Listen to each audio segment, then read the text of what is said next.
I never thought I'd be the guy writing about his wife cheating on him in some online forum, but here I am. My name's Mike, and for almost 10 years I thought I had a pretty solid marriage with Amy. We had our ups and downs, but overall, I believed we were in it for the long haul. We have a son, Jake, who's 12, and he's a good kid into sports, especially basketball. Amy's always been a bit bitchy, quick to lie, quick to turn things around on me if she felt cornered. That's just who she is, sharp-tongued, manipulative, but I loved her, or at least I thought I did. Lately, though, I started noticing little things. She'd be more distant, secretive even. She'd hide her phone more often, delete texts, and avoid eye contact when I asked questions. I didn't want to overthink it. I told myself maybe she was just stressed or busy at work. But then came the signs that I couldn't ignore. She started working late more often, saying it was just project deadlines or a new client she was trying to impress. She'd leave town for a weekend without telling me much. Our sex life slowed down to almost nothing, and she'd get annoyed when I brought it up, saying I was insecure or paranoid. Honestly, I felt like I was losing her, but I didn't have a real proof yet. It was only when I went into the garage one evening and saw her purse on the table, unzipped, with her phone half hidden underneath some old newspapers, that I got suspicious enough to check. I shouldn't have gone through her stuff. But something about the way she was acting, the constant secrecy, pushed me over the edge. I grabbed her phone, and that's when I saw it. A string of texts, explicit, crude, full of flirting and plans to meet up. Turns out she'd been screwing the basketball coach at Jake's school, a guy named Carter. That's the coach's name. I saw messages talking about late-night meetings, secret rendezvous after practice, and even photos of her in the gym in some kind of provocative pose. I couldn't believe it. Amy, my wife, the woman who was supposed to be faithful, lying there, texting some guy she barely knew, talking about sex like it was nothing. And the worst part, it wasn't even just once. She'd been doing this for months, I think. I was stunned, angry, and hurt all at once. I felt like I'd been punched in the gut. I mean, how does someone do that to their own family? How does she look Jake in the eyes, knowing what she's been up to? I wanted to scream, to break something, but I held it in, just staring at her messages, trying to process what I'd just found out. After I saw everything, I couldn't just act like I didn't know. I sat there for what felt like forever, just staring at her phone, replaying the messages over and over. My stomach was in knots. I felt sick, betrayed, and furious all at once. I had no idea how I'd missed the signs or how long she'd been cheating on me. I kept thinking about our last conversation, her dismissive attitude, her lies. It suddenly all made sense. The sudden disappearances, her coldness, the way she'd snap at me if I dared to ask about her whereabouts. I knew I had to confront her, but I also knew I had to do it carefully. This wasn't just some petty argument. This was the woman I'd trusted with everything, and she'd thrown it all away. The worst part was, I wasn't even surprised that she lied about working late or going out of town. She'd always been good at lying, bending the truth. I just never imagined she'd be so blatant, so disrespectful. That night, I decided I'd wait until she came back home, then face her directly. When she finally arrived, I was already waiting in the living room, my hands clenched into fists. She came in, all snippy as usual, trying to act like she'd been somewhere innocent. I looked her dead in the eyes and just asked, "Who is Carter?" Her face froze for a split second, then she rolled her eyes and said, "What are you talking about? Don't be ridiculous." But I knew better. I pulled out her phone, all the messages right in front of her, and laid it on the table. Her face turned red, then pale, and she started to lie, saying it was nothing, that it was just harmless flirting, that I was overreacting. She claimed I was paranoid, insecure, like I was the one in the wrong. I couldn't take her lies anymore. I told her I knew she'd been cheating, that I saw everything. She looked furious, hissed at me, spat out how she was just bored and that Carter was just some guy who was trying to help her with her stress. She said she didn't mean for it to get out of hand, that it was just sex, that it was nothing. But I saw through her bullshit. I saw the way she looked at him in those texts, like she was craving something she wasn't getting from me. That moment I felt the world tilt. I'd never felt so betrayed in my life, and I knew the hurt was only going to get worse from there. After she finished her ridiculous explanations, I just sat there, staring at her, feeling like I'd been hit by a truck. It was like my mind was trying to process everything at once. The betrayal, her lies, the fact that she'd been sneaking around behind my back all this time. I could see the annoyance flickering behind her eyes, how she tried to act like she hadn't done anything wrong, like I was the one overreacting, but I wasn't about to let her, no way. I told her I needed some space to think and I left the house to clear my head. I drove around for a while, trying to figure out what the hell I was supposed to do. Part of me wanted to explode, to scream, to pack my bags and walk out. But another part knew I needed to stay calm, to figure out my next move. As I sat in my car, I started feeling a mix of sadness and anger.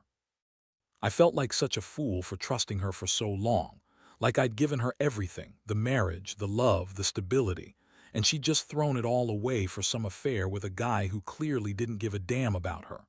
The more I thought about it, the more I realized how much her cheating had changed everything. I kept asking myself, how could she do this to Jake? To me? I felt like I'd been punched in the chest. I thought about all those nights she was working late or at a conference, and now I knew she'd been with Carter, doing who knows what, where, when. I kept replaying the look on her face when I confronted her, the sneer, the denial. I felt a deep, gnawing emptiness that I couldn't shake. Over the next few days, I didn't speak much. Part of me wanted to confront her again, to demand answers, to tell her I was done. But I also knew that whatever I said or did right now wouldn't change what had happened. I was hurt, yes, but I was also angry. I started imagining ways to get back at her, ways to make her regret what she'd done.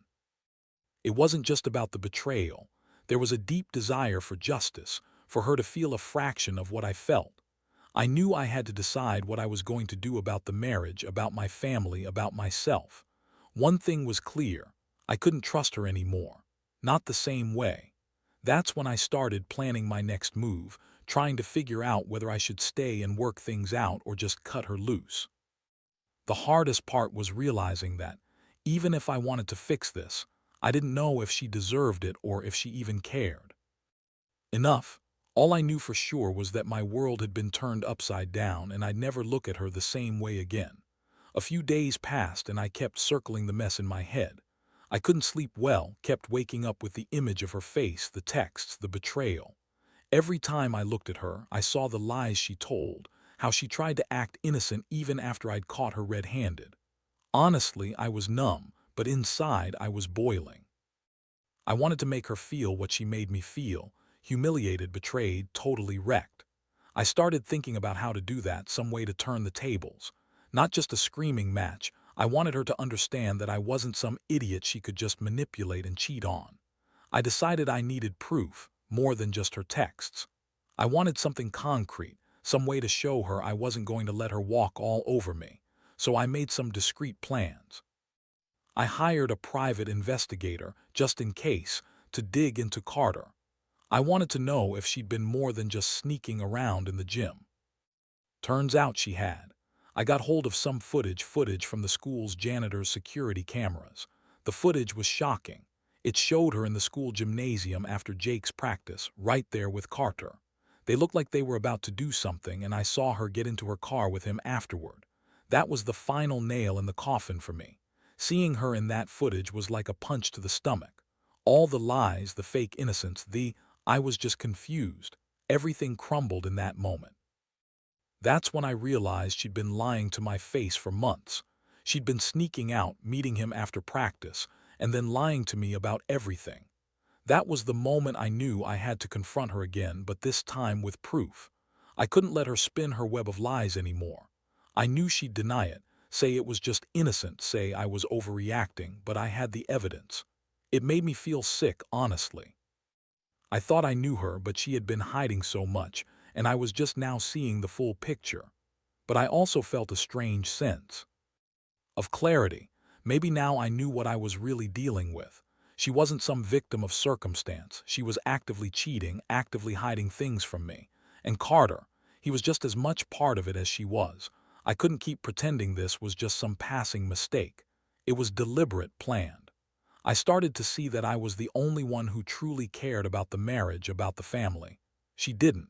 She just wanted her little secret, her thrill, her escape. I didn't want to be her fool anymore. I wanted to make her regret this, make her see what she lost. And I knew I had to decide how I was going to do that. The next step was clear in my mind. I couldn't keep pretending I didn't see what I saw. I knew I had to confront her again, but this time I had the evidence that would slam her in the face. I scheduled a time when she'd be home, and I made sure I had everything ready: her phone, the footage on my laptop, the messages I'd saved. I wanted her to see that I knew everything, that her lies wouldn't get her out of this.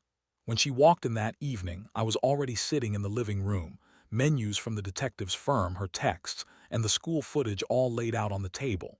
She looked furious, annoyed, expecting that I was going to be the one begging or making excuses. But I wasn't giving her the satisfaction. I told her to sit down and look at what I had. I pressed play on the footage, and her face immediately shifted from annoyance to panic. She stammered, tried to spin some bullshit about how it was just innocent, just a misunderstanding. I didn't even let her finish. I cut her off and told her I'd seen enough. That she'd been cheating with Carter in the gym after Jake's practice, that I knew she'd been lying to me for months, and that I was done taking her bullshit. She went ballistic, calling me crazy, saying I was stalking her, that I was overreacting, that Carter was just a friend, and that I had no proof of anything serious. But I had the proof, and I made sure she knew it.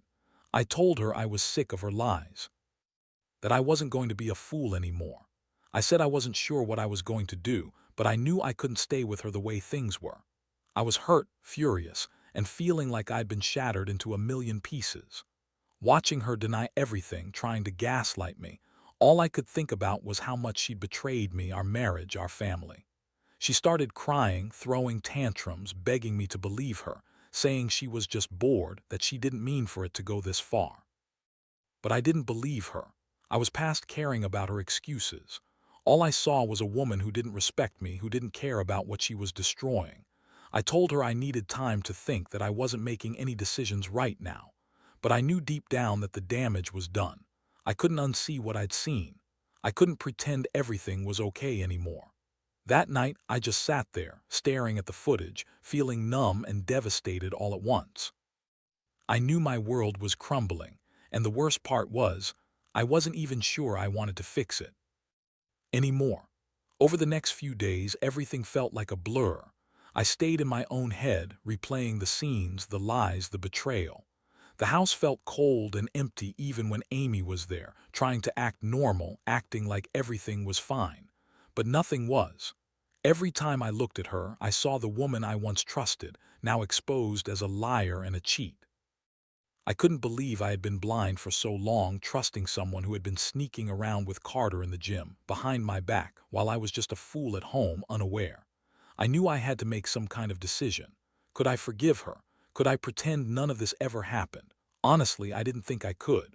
The betrayal cut too deep. I started considering a separation, maybe even divorce. I don't think I even wanted to stay married anymore, not after what she'd done. But I also knew I had to think about Jake. How would I tell him? How would I explain that his mother, the woman who was supposed to be the one person he trusted most, had lied and cheated? That thought broke my heart all over again. In the end, I sat her down and told her I needed space, time to figure out what I wanted. I told her I couldn't be with someone who lied so effortlessly, who broke our vows like they were nothing. She begged, said she'd change, that it was a mistake, that she'd stop seeing Carter. But I didn't believe her. I saw her for what she was, a woman who had been using me, manipulating me, and now trying to save her own ass. I told her I didn't want her to contact me, that I was done, and that I was going to do what was best for me and Jake. It's been a tough ride. I've learned that trust is fragile, that love can turn into something bitter and broken in an instant. I've also learned that some people aren't worth fighting for. They're just good at lying and hiding their true selves. I'm still processing everything, trying to piece my life back together. I don't know what the future holds, but I do know I'll never forget the betrayal, and I'll never trust her again. What I want people to understand is that sometimes you get blindsided by someone you thought you knew. And when that happens, you have a choice. You can stay and try to fix something that might be unfixable, or you can walk away and start healing. I chose the latter. It's not easy, and I still feel the sting every day, but I know I'm better off without the lies. Trust, once broken, is almost impossible to rebuild. And sometimes the best revenge is simply walking away and taking care of yourself.